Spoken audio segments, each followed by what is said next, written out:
So two things. Number one, I think the most frequent mistake carriers make, and this is obvious, is delay. They don't make a decision on how to respond one way or another. We have a lot of clients that will reach out and walk through facts with us and show us dash cam immediately because it's uploaded to the cloud, and we can help them make a decision on the level of response almost immediately. So the biggest mistake I see from a carrier side is doing nothing or delaying it. Don't delay it for the reasons we've already discussed. And then a mistake for drivers is obviously saying something other than facts. Trucking is difficult. It's an essential industry that every corner of the nation depends on, even without knowing it. To the average consumer, the supply chain is magic, and sometimes a black hole. Products on store shelves, dinner on restaurant tables, packages on doorsteps. It's expected to be there on time, every time, and only recognized if there's a service failure. But how is a sausage made? Who's talking about the issues that matter to trucking companies? Welcome to True North Truck Thought, or the TTT Pod for short, a monthly podcast hosted by Scopelitis Transportation Consulting and brought to you by True North Companies. We're here to demystify the magic, address the black holes, and to talk trucking to the industry we love. Whether it's the latest research, upcoming laws and rules, safety issues and solutions, or practical discussions about real-life supply chain challenges, the TTT Pod is here to help the most important industry in our country to navigate its greatest challenges and opportunities. We bring together some of the best and brightest experts to talk about and tackle some of the most pressing industry issues. So without further ado, I'm Steve Kepler. And I'm Sean Garney. Let's get trucking. Hello and welcome back to the TTT Pod. Our regular listeners know that this is where we dig into the issues shaping the future of trucking, 1 mile, one regulation, and one conversation at a time. Today we're digging into a topic that's absolutely critical for every motor carrier, safety director, and driver on the road. How to respond when the unthinkable happens, a highway accident. Crashes are chaotic, emotional, and potentially career-defining moments for everyone involved.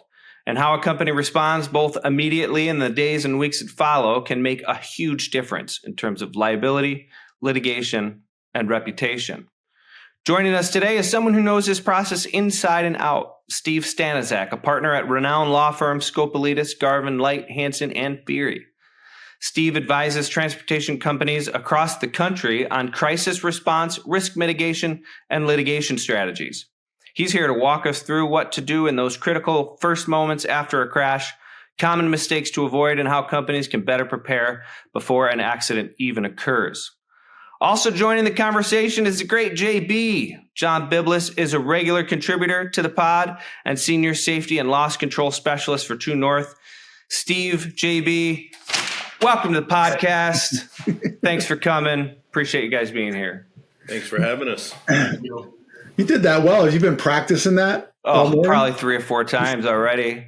Yeah, you got to do that. Try to get the words out of your mouth. Great. Well, thanks, Steve and JB. We really appreciate you coming on today. Obviously, this is a topic that all motor carriers,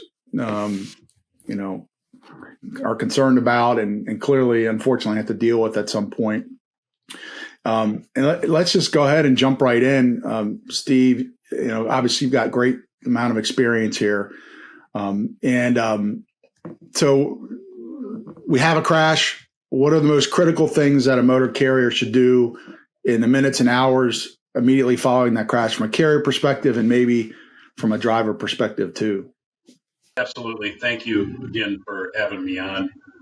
Steve, I think for the carrier, and we speak on this topic quite frequently because it always comes up, what should we do? For the carrier, it's to have a program in place that you can activate that program immediately. So it's notifying internal safety team, dispatch, insurance contacts, and legal counsel to make sure everyone's on board with whether and how to respond to the accident. For the driver, obviously, we always recommend that they ensure safety around the scene of an accident, call 911, and then on top of that, once that initial emergency is dealt with to make sure they're limiting communication to the facts. Basically, that's the advice we give. What are the facts? What happened? And follow your checklist to the extent you have one on documenting things around the scene of an accident. A lot of drivers don't understand that they need to take photos, video of what's going on around them. And it is a good idea to do that no matter what. So those are kind of the first stages of any accident. Make sure you're implementing your plan for the carrier and for the driver. Make sure they're doing what they need to do, call 911, and then limit what they're doing to the facts until they have more instructions. So and that's great from a framing perspective. Does it matter the severity of the crash? Should the plan address crash severity types, or how detailed should that be? Yeah, and I think the answer to that is you need to let the experts decide the level of response. And I'll just give you an example. And it wasn't a big accident, but it was a very minor accident with scratches up down the side of a vehicle. By all accounts, low impact. We didn't do a good job at the scene of taking pictures, taking video, and documenting that. And that particular case turned into 3 years later a pretty significant damages case because the person involved, the plaintiff, wanted to make money, wanted to have a big claim, and it turned into something more than it should have because our client didn't do that initial preservation work, didn't reach out to us. And those hiccups are, everyone has an example of one of those hiccups. So it's really important to do that. Make sure you let, even though the driver calls and says, hey, I just tapped this person. What should I do? We're knee jerk to do nothing or do very minimal, and we need to think through that. Steve, you're making me a little nervous here. I had a little fender bender this morning in a school zone. This is a true story. Do you think, first of all, is it a good idea to come on a podcast right after your crash and talk about the specifics of it? Second of all, it was just really swapping paint. So I didn't call the police. Should I have done that? I mean, also, do I need a retainer for you to represent me in these cases? I cannot represent you, no matter how much I'd like to. To answer your question, the big question there, it really is one of those situations where I think you need to be comfortable, no matter the severity, having your drivers well trained enough to get a really good description of what happened and then give them some guidance on what they should do from a minor accident to a severe accident. And I'll give you another example. We've seen over the last 2 years a lot of backing accidents at truck stops where a driver is in the sleeper berth and gets hit with a tap. And in those situations, you got a pretty fragile driver, right? They've been doing this for 20 years and they fall out of a bunk. And guess what a truck driver has? They've got some back issues. And they injure their back further. And we haven't documented because we say, hey, it's a parking lot bump. How big of a claim can that be? They can be pretty big, trust me. And they're hard to defend if we haven't done that backup documentation, photos, interviews immediately. Maybe getting video from, as you can imagine, a backing accident doesn't really give you much dash cam of the accident. Video at the truck stop might be very critical to preserving a claim and defending a claim. Yes, I think the message there is don't assume a minor incident can always be minor, and have a plan and work the plan, right? Yep. That is, have a protocol and make sure you follow your protocol. Hey, Steve, you've mentioned pictures and videos several times, and I just want to bring that back up.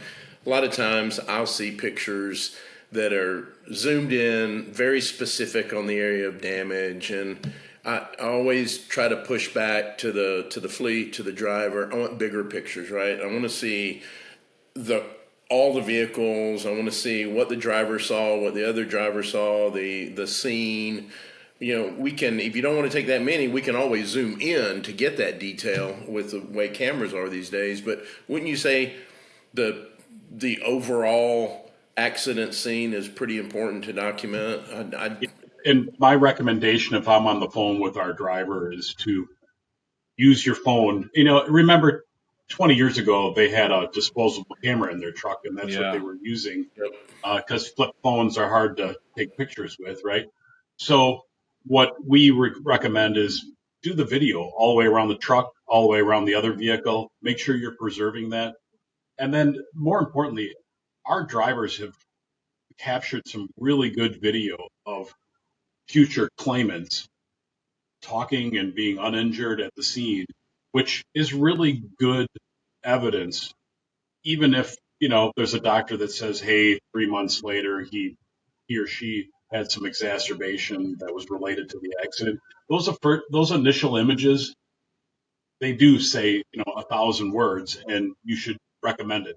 I agree, John. We've all had those cases where it's just a really good close-up of a scratch that doesn't help us at all. But that goes back to what I think is really important. Our drivers need to understand, yep, they're our employee or an independent contractor, but ultimately they're part of the defense team immediately. And they need to feel that way. They can't feel like, we all feel guilty. I'm sure, people feel bad when they get in an accident because it may affect their job, et cetera. But at the end of the day, they need to feel like they're part of a team. And that's my job. My job is to reach out to them and say, hey, don't worry about this. Let's get this. Let's get through this. There's a lot of reliance here on the driver and what the driver does and does not do, how the driver responds. But a crash is like an emotional situation. Like my fender bender this morning that happened, the lady got right out and she came right up to me and she was like, this was all my fault. Right? Because it was. And she's, feeling, quite bad or emotional. So what is it like, or how do we help a driver manage that emotional state to say or not say the right things?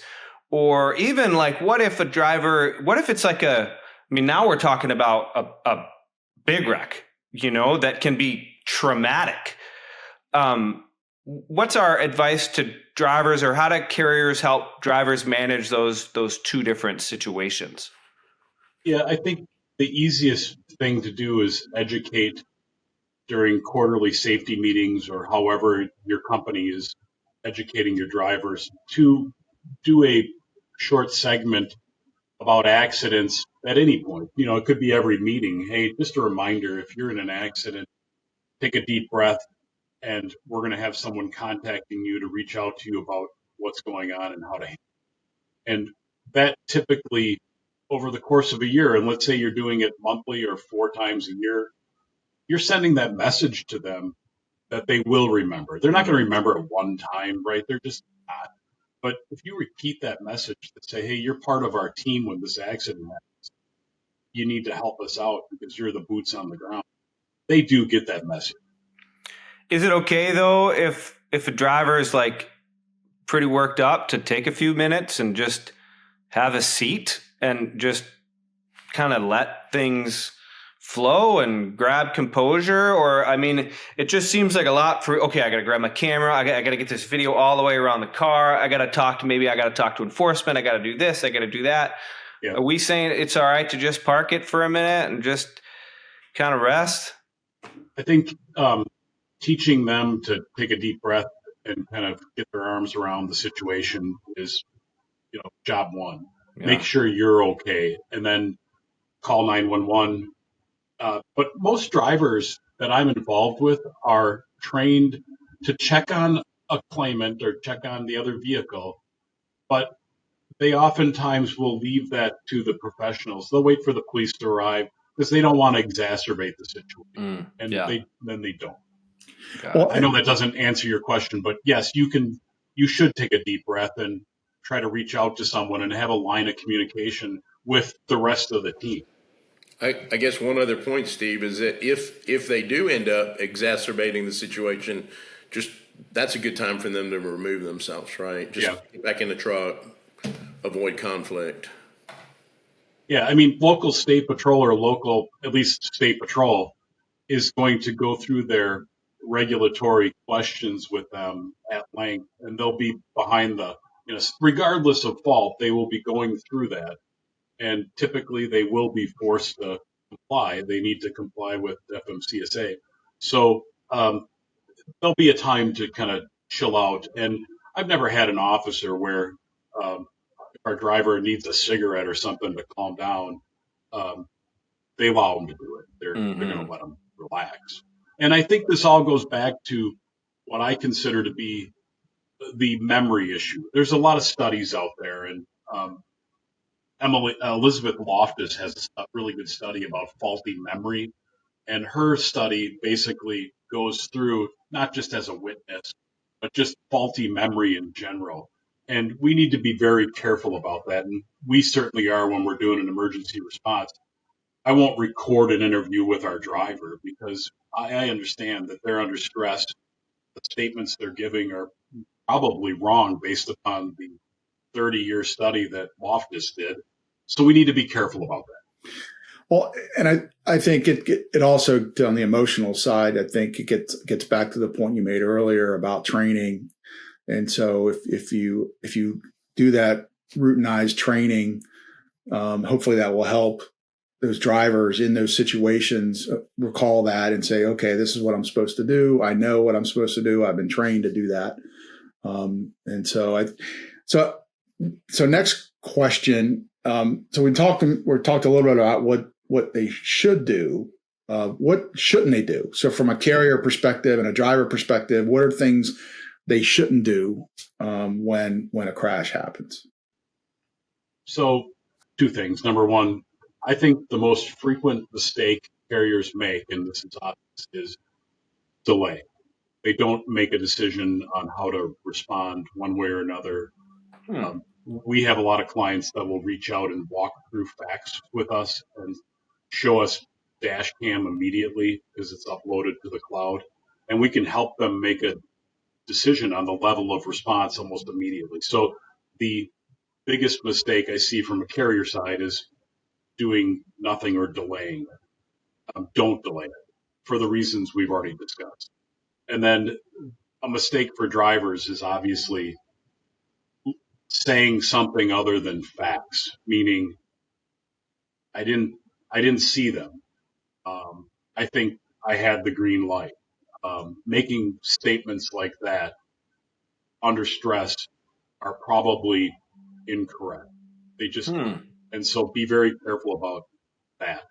The lack of training of a driver on how to deal with that accident leads them to do what we all would do, which is think about our own personal risk. Are we going to lose our job? Are we going to lose our income because of an accident that may or may not be my fault? Do I know what the consequences are of what just happened? And that's the hardest part. So for the driver's side, it's the lack of training of a driver on what to do when there's an accident. Now, Steve, if I can't say the light was green, or was it the fact that the driver in your example said, I think the light was green? Like, if I'm describing the scenario, I don't mean to parse words here, but I'm trying to understand how far I can and should go. Like, you probably shouldn't say things that potentially incriminate yourself. Like, I don't think maybe I didn't see that driver, but like the light was green seems like a thing to say. Yeah. So I'll just give you an example. A lot of intersection accidents happen when lights are changing, or, and in different jurisdictions, we have flashing green arrow, we have a flashing yellow arrow, and it all means something different.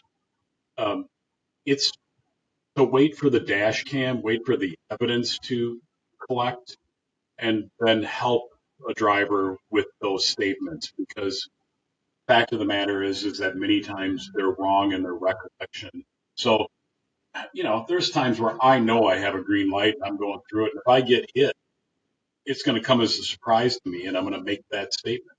But a lot of times I think I had the green light. Mm-hmm. That's what you need to avoid. Got it. And I know it's parsing words, and I get it, but you're a lawyer, and that's what you do. We've all been there, and we all know that it happens where the driver just isn't recalling correctly for one reason or another. Yeah. Awesome. Well, hey, I think I want to move on to maybe evidence and documentation, but before we do that, maybe we'll pause for station identification.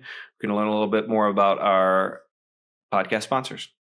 Since 2001, we've been partnering with top-tier transportation firms, building custom solutions, delivering tangible results. Our mission remains steadfast, to help transportation companies like yours in protecting and maximizing assets, resources, and opportunities. Whether you're a motor carrier, freight broker, owner-operator, or a final mile service provider, we're here to support your unique needs. Reach out to our team of specialists to learn more about how we can tailor a comprehensive solution to meet the needs of your business.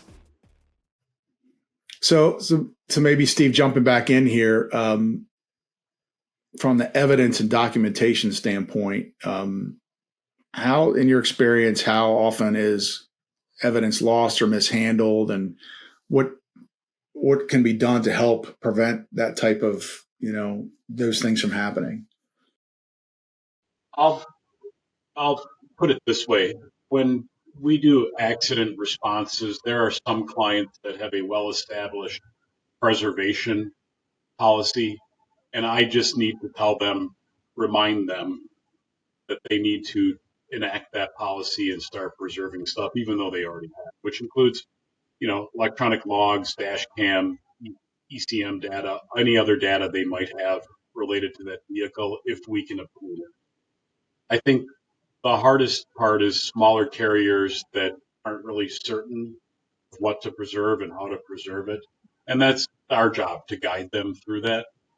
The only hiccups that we really ever have on evidence preservation with frequency is probably the adverse vehicles and making sure that we get their data. Today, a Tesla has cameras all over it. If you're involved in an accident with a Tesla, you should be able to download that information. And more importantly, it's all on a kind of a flash card or something in the vehicle itself that can be yanked and destroyed.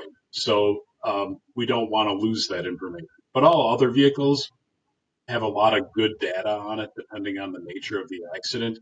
And we really struggle sometimes with a total loss on the other side, because if you're involved in it with a semi-accident and it's significant, your vehicle is probably not going to be drivable. Mm-hmm. And we lose that data because insurance companies come in and buy the vehicle, and then they sell it to somebody else, and it gets destroyed almost within a month, probably. Mm-hmm. So I think those are the biggest hiccups right now.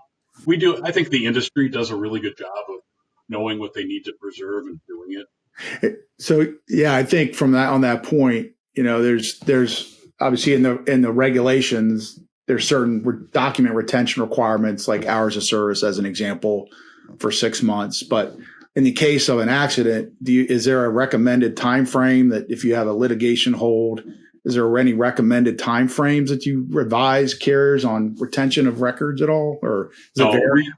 Yeah, thank you. No, we recommend that they comply with DOT regs, and I don't ask them to do more than that. We will preserve hours logs, etc.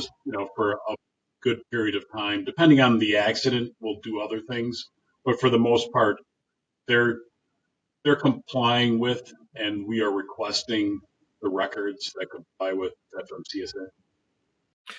No, but and we're kind of leading into the next topic, which I think is fine and great. But there are certainly I've heard lots of companies talk about, putting litigation holds on certain records. So I've got to keep my hours of service only for 6 months, but maybe are there state statutes that require I preserve evidence for longer in the event of a crash, or because that's just something I've heard quite frequently. People will say, well, I put a litigation on that on this data because it it applies to a crash that happened a year ago or whatever? So when we're hired to do an emergency response, we typically take possession of data. I want it in my file. It's privileged. It's privileged until we release it. We can argue about whether it's work product, whatever it is, but typically I want DQ file, medical file, personnel file, ECM data. Even if I can't read the data, I want I want it in my file. This is preserved. So that's the distinction. It's you're preserving it, not the carrier, or the distinction is this: I don't want it destroyed, and so I eliminate the possibility of that happening. Legal hold because I'm taking possession of a lot of this data, and I have it forever. They'll have a copy too, and they know to preserve it, but it's meant to not eliminate, but ensure compliance with preservation. So we're talking about data and information. Obviously, dash cams. There's all kinds of technology on trucks today. How is that impacting on defending carriers and drivers in crashes? I think it's a game changer in this sense. In the last 10 years, we've done things that we've never been able to do before, which is I know what happened at an accident through dash cam, sometimes with what our driver is actually doing if it's inward facing, immediately after an accident. And there are many accidents where we see them at 2 a.m, and I know exactly what happened. And we can advise the client, with a lane crossover from the other vehicle or whatever the nature of the accident is, to kind of pump the brakes on a full investigation that 10 years ago or 15 years ago involved me going to the scene of an accident, an investigator and an engineer trying to sort out what happened. And we don't have to do that all the time anymore. It's really good for the industry. I don't know if you could ever calculate the cost savings. Maybe by individual carrier, they can tell you how much they save, but it saves a lot of time and money not having us out there, not flying an engineer in to do a site survey immediately. And I think that's really valuable. The other piece of it is the data from these vehicles where I know our driver was, on the brakes. I know how fast they were going. I know they were on cruise. I know a lot of facts that I didn't know 10 years ago. And that all adds to the issue of what do we need to do in response? Steve, we've talked a bit, mentioned dash cams and such a couple of times, and brings up a point for me in preserving evidence. But how does a motor carrier handle when law enforcement at the scene wants to see the dash cam video? What is your guidance there? Or better yet, not only do they want to see it, they want a copy of it. Yeah. So what's the response? So Wisconsin State Patrol at least has toned it down a little bit. They used to be very comfortable just trying to download all this stuff themselves. And I think at some point they realized that they may be destroying evidence by trying to download things that they don't know how to download. And I could give you really specific examples on that where they did it despite me telling them they were going to destroy it. And well, maybe they're worried about you destroying it. Not that you have. Maybe, but so I'll give you an example. In one particular accident, I had the cloud-based accident dash cam before anybody, and it was sent to me. I couldn't get to the scene because it was a really bad scene, but my investigator crawled his way through and was there. So I sent it to him, and I said, hey, you need to show State Patrol this video. I want you to show it. Tell them I got it. I'm happy to share it with them because based on the nature of the accident, it completely changed the dynamics of the investigation for them. And I won't go into detail, but it involved criminal charges against the contractors that were working on the roadway. And it led to that because of that video and what it showed. So to your point, it's when I talk about getting your lawyer involved or making sure you've got a protocol in place, that's one of the issues, and that's one of the decisions that gets made almost immediately. Can we delay it in some fashion sometimes if we want to figure out what really happened? Yep. But for the most part, I'm pretty compliant because I want information from state patrol or the local authorities, and I want them to, understand that we're doing the same thing they're doing. We're investigating this, in a very, very succinct way. Yeah, speaking of sort of immediate responses and evidence and documentation, JB, we had kind of a conversation before this via email about post-accident testing and some of the struggles there, and this is maybe not quite as focused on the litigation angle, but I know I've seen this a lot in driver files, like trying to get to a point where you can make a good determination on if testing's required and how quickly they're afterwards. Steve or John or Steve or any one of the nicknames on our screen, what's our advice to carriers to solve for this really challenging problem? Drivers are strung up and they're nervous, and in a lot of cases you need to know if a citation was issued, and we often can't even get that information, so what's our practical advice outside of maybe the legal challenges for carriers to get this done? I can start. Follow the regs. I know a lot of clients and carriers they want to go above and beyond. That's their feeling, and follow the regulations. That's the easiest thing to do. It doesn't lead to trouble down the road, and the example is obvious. You always do it, and you didn't do it in this case, and you should have. You create a hiccup that you didn't need. Follow the regs, and that's our recommendation most often. I will ask the question, what's your policy? But I will bet you that 90% of our clients just follow the regulations. They don't have something new. I will ask, do you have a different policy? Mm-hmm. I would say amen. The federal regulations tell us what to do with regards to post-accident drug testing. Follow those. Don't do anything anymore. Because if you do it, you have to do it for everybody, number one. Number two, you may not want to know, but just follow the regulations. And if you have a question, ask the officer, do you intend on writing anybody a ticket? There's no harm in that. That helps. You generally know the facts of the accident, or you know if there was a tow or if there was an injury that was treated away from the scene, or if there was a fatality. Generally, you with few exceptions, know that as you're dealing with it. So the one unknown is anybody getting a ticket? So I've heard that advice a lot, and I'd be super curious on Steve's perspective on that. A lot of folks will say, well, see if you can get the officer on the horn and just ask him straight up, are you going to issue a citation? I need to know.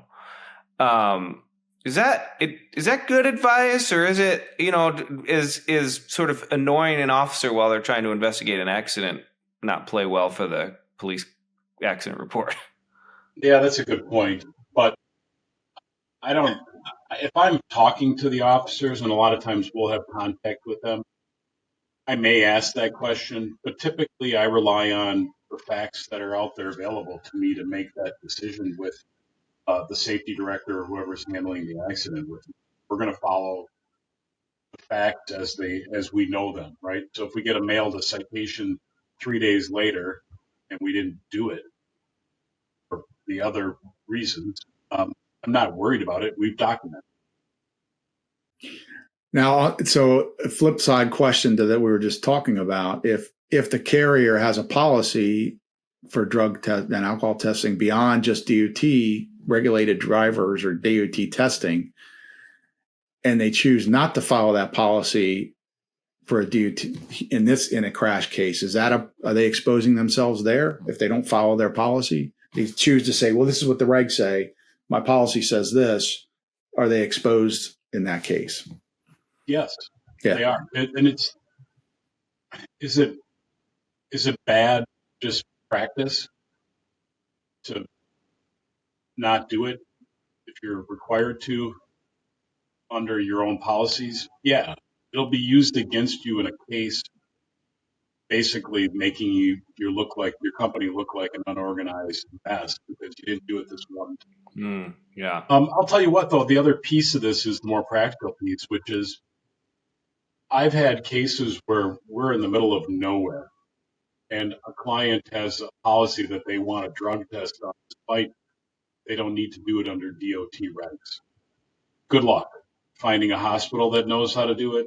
I've been in the middle of nowhere at a hospital with my driver explaining to them that they needed a drug and alcohol test, and they don't know what I'm talking about because it's a late night nurse. They'll do it. They'll figure it out. But I actually have in my trunk right now the form for drug and alcohol testing. Control and custody form. Because some of these hospitals don't have it. So I put it in my folder and I've got it. Yeah. Steve, when we're talking about going above and beyond, for whatever reason the motor carrier wants to do that, would you advise, if you want to go above and beyond on your drug and alcohol testing, instead of doing it on a one specific situation, just maybe increase your random testing percentage, and then you get a bigger sample, and you're going above and beyond, but you're not. It's a little more predictable. Yeah. That's an interesting concept. John, absolutely agree. And we shouldn't. I just don't like the idea of mixing it into a very stressful situation, right? We are now in a very stressful situation with our driver, with our carrier, with others, the public possibly. And we don't need to add to the stress by saying, hey, and we're going to do X, Y, and Z on top of everything we do. If the regs are there for a reason, and that's why we recommend they get followed. No, I think that's great. Well, and I think the other message there is, make sure that, policies are important, right? Yeah, right. So, and if you've got something in place and you don't follow it, you potentially could be in a challenging situation. So make sure that if you have it, you follow it. So I want to ask this. This is a long setup, so just bear with me here.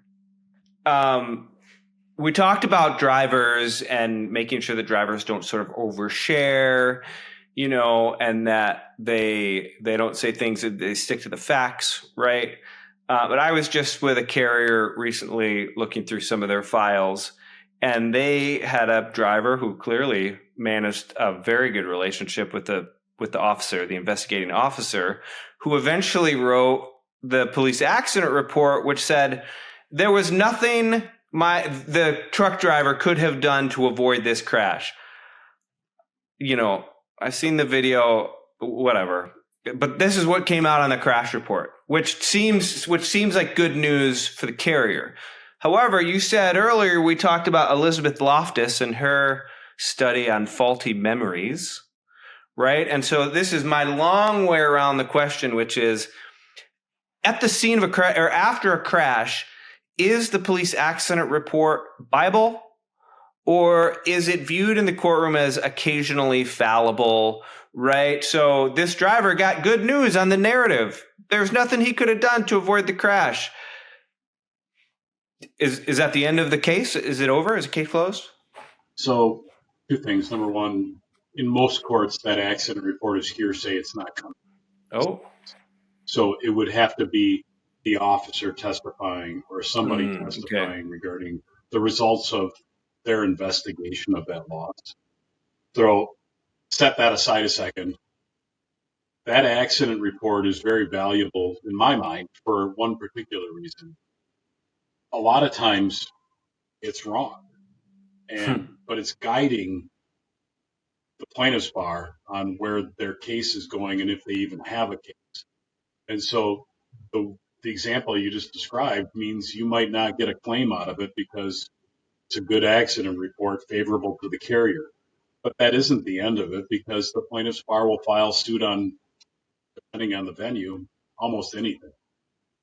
We've had cases where we've been rear-ended and we get sued. So it's not the end of a case, but it helps drive the story a little bit. But the rest of the story is that there's dashcams. A good lawyer is going to ask for it and want to look at it before deciding what to do with it. Well, the rest of the story happens at deposition. Yeah, right.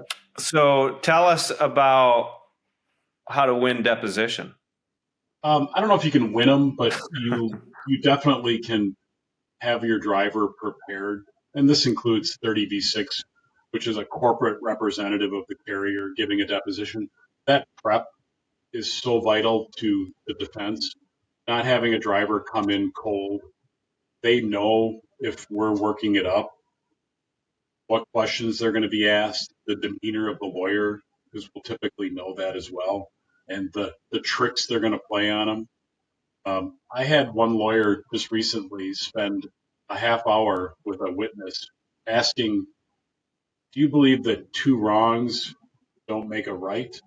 And it has nothing to do with the case. And as that deposition was going on, I actually looked it up, and you may be surprised to hear this, but it used to be, do you believe three wrongs don't make a right? That was in the early 1800s. And so I said something to him because it was so annoying. I said, did you know that it used to be three wrongs don't make a right? I said, do you want to clarify your question? And I mean, it was just goofy. So you need to be prepared with a driver and a witness to kind of educate them on, hey, this is what's going on, and here's why they're doing it. Some of it's never going to be relevant. They're just trying to get you all riled up to get you off whatever preparation we gave. So I just asked ChatGPT if two wrongs make a right.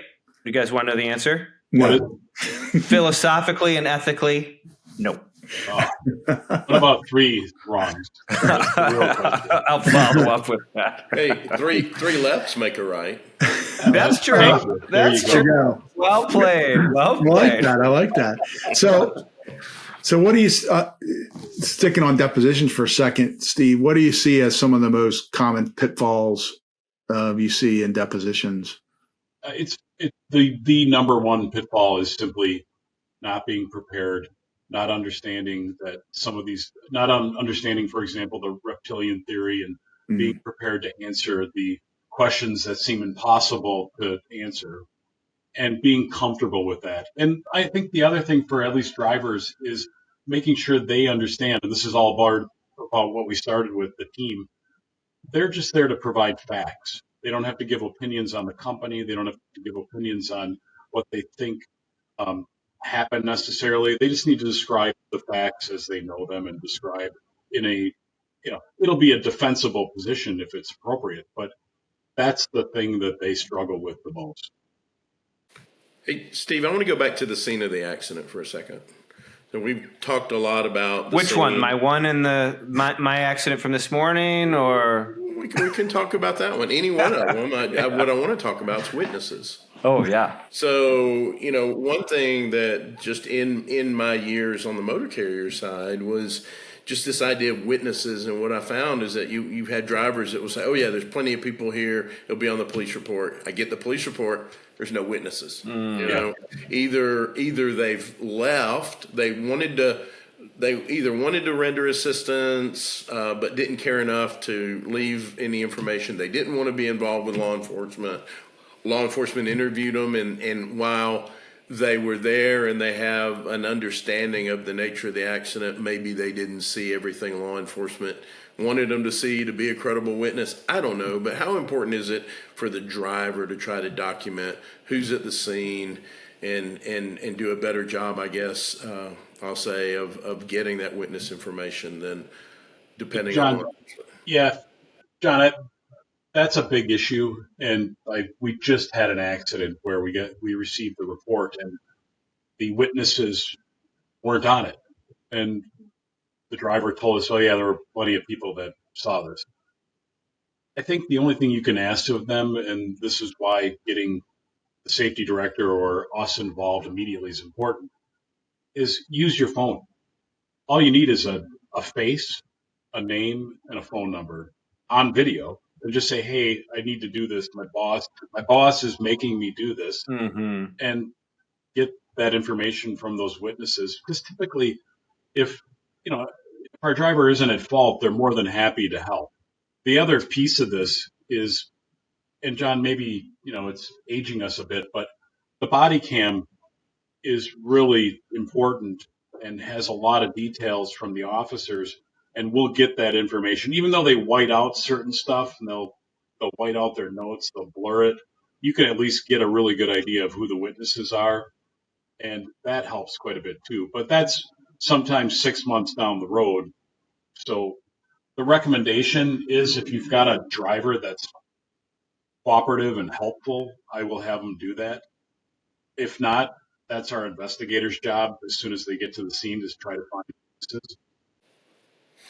So two things I heard here that I think are really important. You brought up several times, Steve, video. And video's just not been something that I think a lot of. I think about pictures, but again, I like the idea of, hey, Sean, you saw this accident. Would you mind let me just record your name, your phone number, whatever? That way I have it. Excellent, right? There's no writing. I mean, you've got it from the person. Maybe taking pictures of the vehicles and the tags and stuff would help. So great point. You opened my eyes to the value of video, because I've never thought of how easy it is to document a lot of these things versus traditionally writing them down. So, yeah. Great point there. Yeah, and one last point on that topic. A lot of times safety directors or employers don't remember to just follow up with their driver on what they have on their phone. And I've asked that question if I get retained well after the accident. Do you have any information? You go, oh yeah, I got all these pictures and photos and stuff on my phone. Like, did you provide that to your employer? He goes, no, they never asked me. So one more point or question, Steve. You were talking about responding to the scene, and we've got clients that handle it every which way, right? I mean, we've got some that would only think about reaching out either to an attorney or to a third-party adjuster if they felt that it was a large enough loss, catastrophic loss. Maybe we also have clients that will, at a minimum, send a third-party adjuster out to every accident, incident, whatever you want to call it, that they're involved in. Is there a happy medium? What is your recommendation on that? I think it would be ideal to be able to send somebody out all the time. It's not practical for 100 different reasons. The education of that driver and what they're doing and how they're doing is really key to have them be the initial boots on the ground. How can they help you do some of that work? I mean, we've already talked about videoing all the vehicles, the scene. If they can get that done for us, that saves us a lot of time and effort. And I think the hard part is educating those drivers. And then, I hate to say this, but the investigators these days, if you're around the country, are hit or miss at sometimes. I've had investigators in a snowstorm say, well, I can't get out there till tomorrow. I'm like, well, the party's over tomorrow. The party's going on right now, where I'll end up going out to a scene in the snow because they won't go. That's why they call him Late Night Steve. Correct. Sure. Thank you. Well, I think that's great, because I mean, there's the practical side of this, right? There's the ideal side and the practical side, and you've got to have plan A and plan B. So maybe shifting gears a little bit. So on the communications front, so if it's a high profile crash, what should carriers do about, or the drivers, or communicating with the media after a crash, and how should that be handled? What's your advice there? So we live in a noisy country. There's a new accident every day that makes the news, some disaster. I think we put a lot of emphasis, depending on the size of the carrier, on sending a pretty neutral message immediately if we want to do that. But the noise gets overridden pretty quickly the same day. It's rare that one of these captured the attention for more than 24 hours, right? So we just need to triage that. And, the bigger carriers have a PR team already that we'll end up working with. But for those that don't, and they really do want to put something out on, a lot of times smaller carriers want to put something out on Facebook or whatever, and that's fine. But typically it's noise that kind of goes away pretty quickly. Yeah. Yeah, I think some folks probably see misinformation out there and want to refute that, but that probably I would suspect, probably not a good idea, because that's don't get in the comments, fanning man. the flames, right? Don't get in the comments. Holy Christmas. And a lot of times we do look for Facebook social media because we will get in rural areas somebody posting on Facebook, oh yeah, I saw this accident and it involved Johnny, and Johnny, looks like he's fine, etc. And then there'll be comments like, Johnny's a drinker or whatever, and you'll get that information. You're like, oh, that's interesting, and it's worth digging into that. Yeah. It's interesting. Well, we're coming around the bend here. We have just a few minutes left. We've gone over our target as usual, which is just perfectly fine. I want to ask this question. I kind of have two questions that I want to ask, and they're not super related, but interesting just the same. One is about internal communications around a crash, right? Because I've certainly been in plenty of rooms with lawyers who are like, don't write anything down. You don't got to write nothing down. So what is I'm a note taker. It's just what I can't remember anything unless I take a note on it. Like, what's your advice on managing internal communications around a crash? That's my first question, and I'll hold for my last. Yeah. So the answer is pretty simple. We're all documenting things. The retention of outside counsel to investigate, protects your investigation because I'm driving it. I'm asking you to take notes. So as long as we call you first, That's the goal. The goal is to create work product for me and create the information I need to investigate this loss. I will direct people to, take notes at the scene. If I'm taking, video at the scene, etc., I'm directing that traffic. So it becomes privileged in some fashion. Can it be fought over later? Yeah, absolutely. But at least we have the hurdle of getting over my privilege. Yeah, I like that. All right. So my last one, just for me, and I'm not cutting this off from anybody else, but I think Steve wrote this question, but I'm going to take credit for it. We talked about sort of deposition, right? And Steve and I think, and JB too, like we talk a lot about what is safety culture, and that carriers really want to demonstrate, or they want to build a strong safety culture in their company. That's a hard thing to measure and a hard thing to do. Certainly a carrier in deposition is probably going to want to try to demonstrate what a strong safety culture they have and how they've built that. Is the squishiness of the safety culture dynamic, like, is it helpful or harmful? Like in litigation, is it too easy to shoot holes in something like I've got a strong safety culture? Or do you have any just thoughts around demonstrating safety culture, the benefits or the minuses around that? So large carriers typically put together a pretty good protocol of training, enforcement, and then post-accident investigation, coupled with educating their drivers through either onboard videos or in-person meetings. And when they do that, that's what creates the culture. And typically, to be honest, it's a safety department team that really does create that. It's the leader that says, hey, when I run this safety department, I'm going to make sure I have a safe company. I've had companies and I met with the safety director for this company, and he said, oh yeah, we always do these meetings.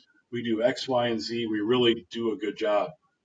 The next interview I did was of the driver that was in the accident. And he just said to me, he goes, we don't do any of that. And oh, yikes. And I've heard that before. He wasn't in the room with the safety director. He just asked, I just asked the questions blindly, and that's the answer I got. And so imagine my surprise, right? So when you talk about safety culture, you know it when you see it, right? And you know it based on talking to the leadership in that safety department, because that trickles down to the drivers. The drivers that work for that department, they know what their obligation is, and they do a really good job. And I know it feels like I'm dodging the answer a little bit, but that's the truth. And in litigation, that does come out. That knowledge of a safety director, if we're using that witness, the 36 witness, comes out, and it's really hard to attack because they know the games, they know what they're trying to do, they know that it isn't black or white, it's a shade of gray, and they will walk through that really well. Yeah, and I think Sean, like Sean said, we talk about that a lot, and we get asked by a lot of carriers about, well, I'm doing this, I'm going above and beyond what I'm required to by the rules, but by me doing this, am I potentially exposing myself to risk? Right. And that we get those questions all the time, and people sometimes are hesitant to invest in safety technologies for that reason. And I think what the point you're making is if you can demonstrate that, you'd much rather defend a carrier with that situation than one that hasn't, I suspect. Yeah, and I think it's interesting these days because we still get a lot of calls from clients that haven't implemented Dashcam for one reason or another. And they ask if they should from a liability standpoint. And, that question was being asked 20 years ago, right? And we were debating it. We were all debating, well, I think Dashcam's going to be bad, etc. Today, Dashcam is helpful. It's beyond helpful, and it saves money. And it also helps get to the end of a case where we know it's bad for us. We can direct that on day one to the right avenue. We need to get this resolved. We need to solve this. So I think at the end of the day, collectively, we're probably safer than we've ever been. And remember that safety culture is something that you don't really need until you have an accident and you wish you had it, right? So you might as well implement it and have that mindset from day one. Yeah.